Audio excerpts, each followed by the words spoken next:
On October 1st, 2009, I arrived to Buenos Aires, Argentina for the first time. I took a taxi from the airport to my hostel at about 11:30 p.m., completely in the dark, completely by myself. I checked in at reception with a woman who didn't speak much English, and I got into my private room in a very small hostel, set my bags down, laid down on the bed, and said, "What the hell are you doing here?" I had no Spanish knowledge, I had no contacts in the country, and I had no set plans. I was completely alone, and all of the excitement and the preparation has now subsided and turned into complete fear and self-doubt, and I was lost. All of the months leading up to this trip and the planning, there was so much excitement. There was a little bit of fear, but that moment, sitting there by myself on that bed, I thought I had made a big mistake. Fast forward 10 years later, and I look back at that day as one of the proudest moments of my life. I have now been traveling the world for 10 years. I've had the ability to make friends with people from places that I've never heard of when I was growing up, and see and do things beyond my wildest dreams. And this is all thanks to having the courage to make that leap. And that doesn't take a special person. And this is the whole reason why I talked about my story at the beginning.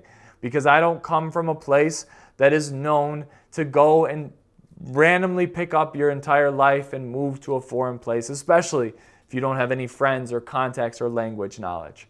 And let me tell you, and I know this should be a professional video and I should sit here and give you the reasons, but before I do that, let me just say, you can travel. You can do this, and it will be the most incredible experience of your life. And these moments of uncomfortability, which will surely happen, those moments of sitting on a hostel bed happen dozens of times throughout my traveling. And that's what makes it so special. That's what makes it incredible. Not everyone will do this. You are on your path to do something truly unique and truly incredible, and something that you will remember for the rest of your life. All right, with that being said, let's first dissect the 8 most common thoughts and questions I hear from followers, friends, and subscribers on a regular basis. These are the most common internal battles that people face before committing to traveling, myself included. And number 1, the most common thing that I hear is, I'm not brave enough or outgoing enough to travel alone. And we can immediately debunk this. You can stay in hostels, you can do group trips, you can take tours. If you want, you can be very rarely alone while you're traveling. You can always meet up with people. No matter where you go in the world, there are backpacker trails, there's tourist destinations, there's tons of opportunities to meet people, and we can get into that later, into the specifics. If you want to start out your travels by joining a group trip to get yourself acclimated with life on the road, that's a great way to maybe get around the fact that you're not the bravest person, or maybe you're not outgoing. You can join a group and you can slowly work yourself into this traveling lifestyle. Let's say you're going to travel around Italy for a month and your first destination is Rome. Let's say you take a tour on your first day. Within that tour, there will be 3 or 4 people, almost certainly, that will then go to Milan, or then will go to Venice, or then go to Florence. And you can team up with them and you can travel together. It will force you to be a little bit more outgoing. And you'll say hello, and are you going to Florence tomorrow? Let's go together. This is how simple travel can be. It really is like this. And especially, more so than anywhere else, in hostels. The environment of a hostel is to come together, travel together, share stories, and it is a great place to do that. Even if you don't stay in the hostel, and this is something I'll talk about more. Let's say you want to stay in a hotel, but you can always go hang out in the hostel, get information from other travelers. There's many ways to get around a lack of bravery, a lack of outgoing nature. You can do it. You definitely can do it. When in doubt, just remember, action removes fear. The more you do, the less fearful you will be. I promise. And the second thing that people worry about most, and rightfully so, is how am I going to afford to travel? And let me start out by saying I spend a lot less money when I'm on the road, when I'm traveling, than I do when I'm home. That's friends, that's rent, that's food out. It's all these things, all these extra expenses that you don't have while you're traveling. And we'll get into the budgeting in the next module and talk all about money. But let me tell you, if you are making some sort of money now, if you have the ability to save money, if you are living in the Western world, Europe or United States, you can spend a lot less money if you go and you live abroad or if you travel abroad. And that doesn't mean you have to take a one-way ticket all around the world, because essentially that will be pretty expensive. But change the way you travel and the way you think about travel. It doesn't mean you have to go to Paris, Tokyo, Singapore, and Oslo. Those are expensive places. But you can go to so many different locations around the world and spend a lot less money than you do while you're at home. Do you have rent right now? Do you have to pay for a car? Are you paying for Netflix? Are you paying for internet? These are all things that we'll talk about in the next module, and I understand there's exceptions to this in all different aspects of life.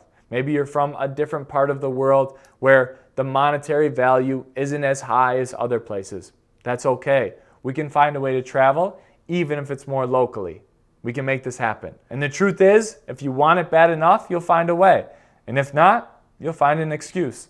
And the third most frequent concern or doubt that people have is it even safe to travel solo? And from someone who's been traveling around the world for 10 years, and there's literally been one incident in those 10 years. And I understand that I am a male, I am 6'2" and 200 pounds and dark hair, and I don't stand out as a victim as much. I definitely stand out in a lot of places around the world, but as a target, maybe not as easy.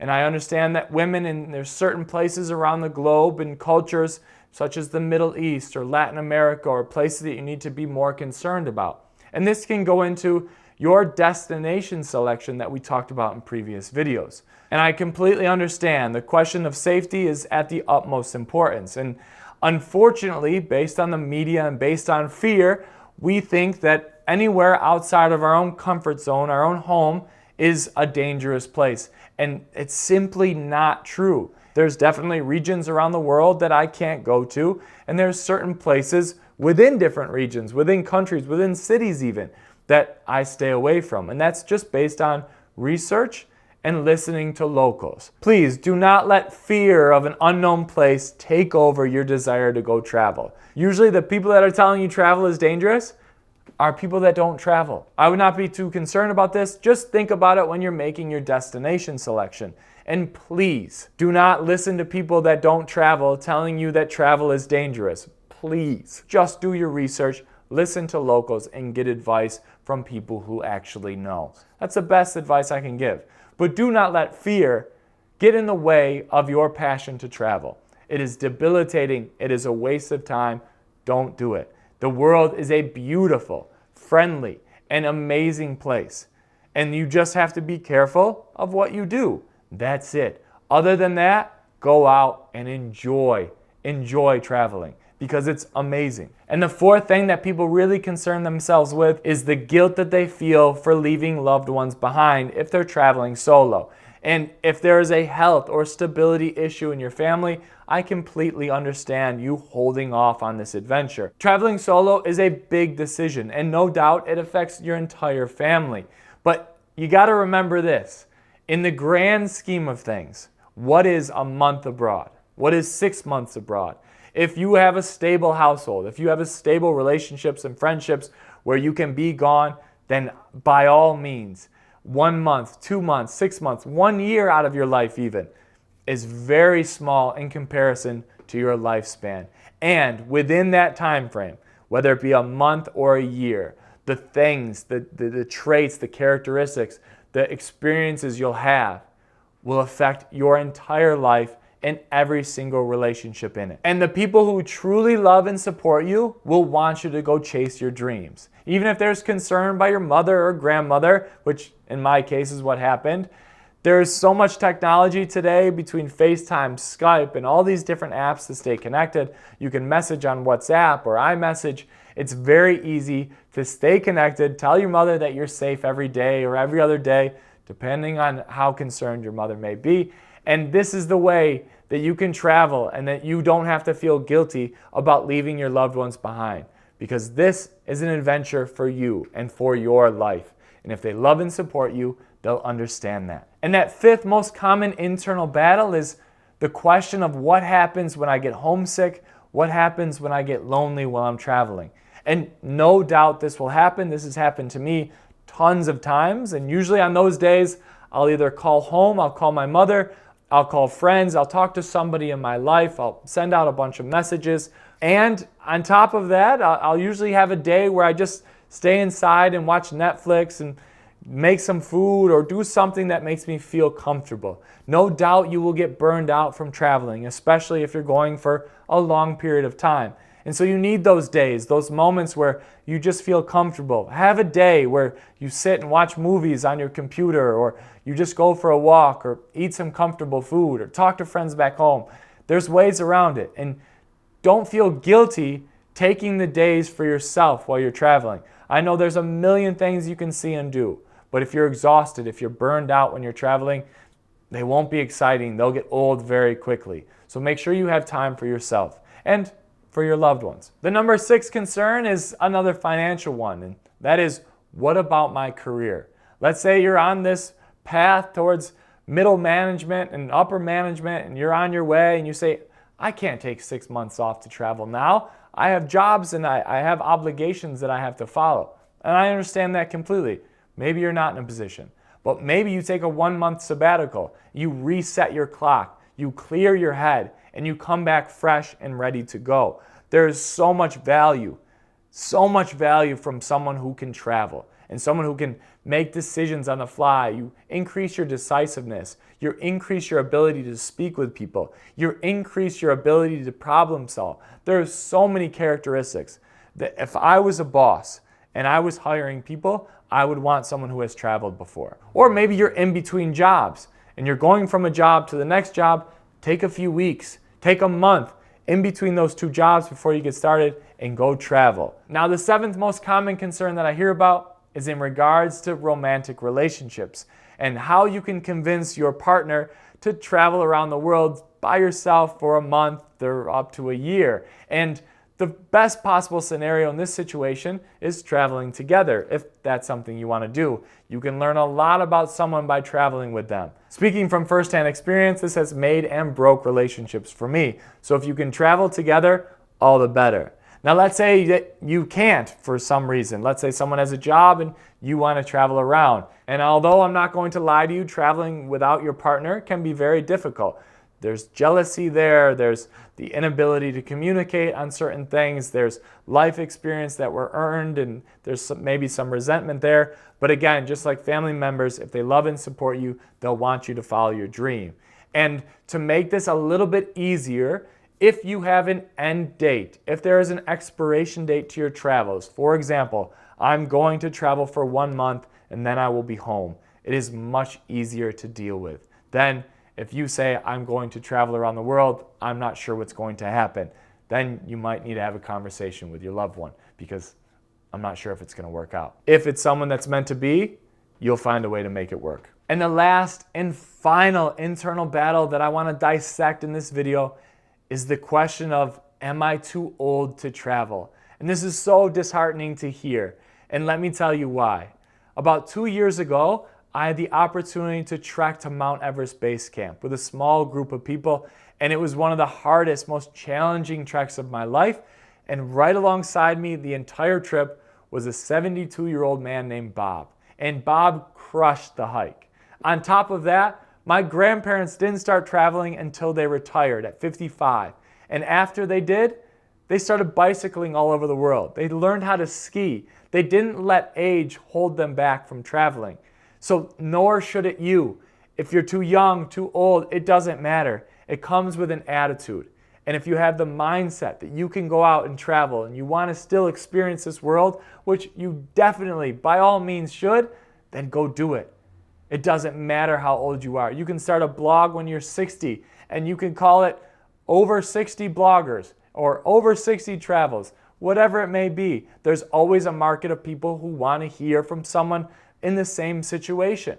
And there's a world of people that want to travel at older ages. And I've traveled with people of all different age ranges. And let me tell you, they're some of the most fun people to travel with because life experience has allowed them to see things with a new perspective. And I'm not telling you to get over your fear. I'm telling you to go through it. Sitting there on that bed in Buenos Aires, I was so lost and I was so scared.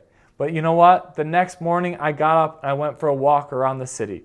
And then I went out and found roommates. And I found a local job. And I started playing basketball. And I took tango lessons. And slowly, brick by brick, I started building a community and started building relationships. And it was the most rewarding thing I've done in my life. So I know there will be doubt. I know there will be fear. And you just have to keep moving forward and understand what your passion is and understand why you're doing this. And it'll be the greatest experience of your life. And now, after saying all that, after breaking down the internal battles that you may face, let's talk a little bit about the external battles. In regards to external conflicts, this will be how people perceive and maybe try to impact your decision to go travel. Remember, your decision. And people will act in one, if not a combination of 3 ways. The first is very enthusiastic and genuinely excited about your upcoming trip. People will ask questions and they'll say how excited they are for you. These are the people that you want to surround yourself with. These are the people that truly care about you and care about your dream. And the second reaction you'll get is sincere concern about your well-being. And this comes from your loved ones and your closest friends. And they're the ones that are worried about your job, your security, your comfort levels. That's their position as loved ones in your life to do. And it's understandable. And for this group of people, you just have to educate them and tell them based on information why everything will be okay. And this comes down to the research that you do, picking your right destination, doing your research beforehand, where you're going to go. These people just need a little bit more information to ease their minds so that they feel comfortable with you going out and traveling. And that's completely okay. My parents were the same exact way. My grandparents are the same way. And some of my closest friends are always concerned about where I'm going. It's just a matter of educating them with more information so they know that you're going to be safe. And the third question you'll get when you start telling people about your plans to go travel is jealousy, envy, and even worse, they will take it as you criticizing their life choices for some reason. And remember, this jealousy, envy, all this negative behavior and negative energy has nothing to do with you. That is a projection of their own thoughts. They project their own fears onto you, and you should not be concerned by this type of person. These are people you do not want to surround yourself with. They are inevitable. They're in all walks of life. But just remember, this decision for you to go travel is entirely based on your life. It's on your life experience, your character building, your desire for adventure, your passion to go explore the unknown. This has nothing to do with them. And ironically, the personal decision that you make to go travel will have a positive effect on your neighbors and community as a result. And I'll end the video with this. You don't have time to seek the approval of the haters, the doubters, the naysayers, the people who say you should be scared or fearful. You have a life-changing adventure that you have to plan for. Let's keep moving.